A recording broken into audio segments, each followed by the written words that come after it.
kehilangan postur internasional adalah selama kepemimpinan Presiden Jokowi. Nah sekarang itu mau diatasi dengan pidato di tahun ke-6.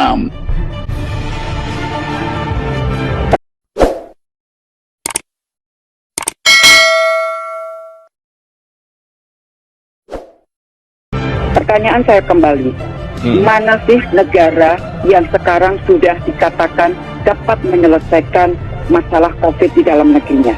Di saat seharusnya kita semua bersatu padu, bekerja sama melawan pandemi, yang justru kita lihat adalah masih terjadinya perpecahan dan rivalitas yang semakin menajam.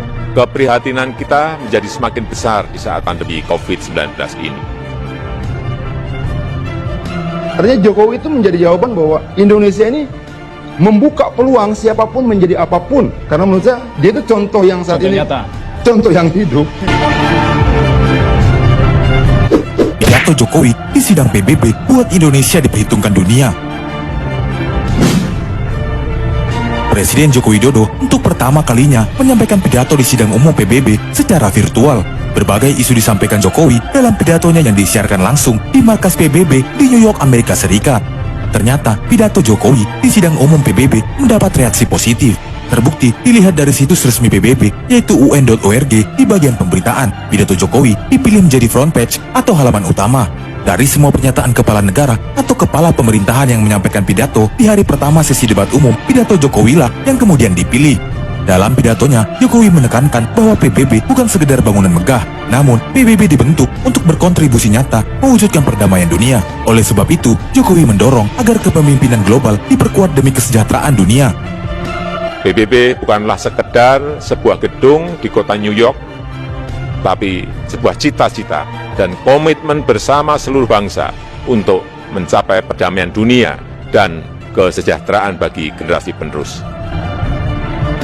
Bukan hanya memberikan saran kepada PBB, Presiden Jokowi juga dengan lantang menyampaikan kritikannya untuk negara Amerika Serikat dan negara Cina dalam isi pidatonya. Tidak ada artinya sebuah kemenangan dirayakan di tengah kehancuran. Tidak ada artinya menjadi kekuatan ekonomi terbesar di tengah dunia yang tenggelam.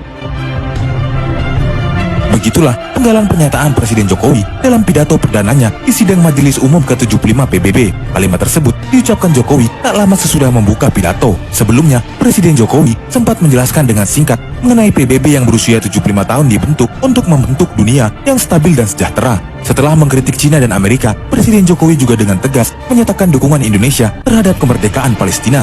Presiden Joko Widodo menyatakan dukungan Indonesia terhadap kemerdekaan Palestina. Jokowi menyampaikannya saat berpidato untuk pertama kalinya di sidang Majelis Umum ke-75 Perserikatan Bangsa-Bangsa atau PBB.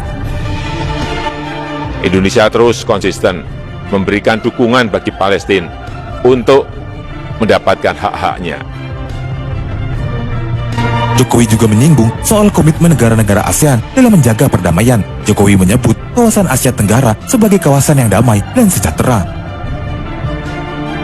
Di kawasan kami sendiri, bersama negara-negara ASEAN lainnya, Indonesia terus menjaga Asia Tenggara sebagai kawasan yang damai, stabil, dan sejahtera.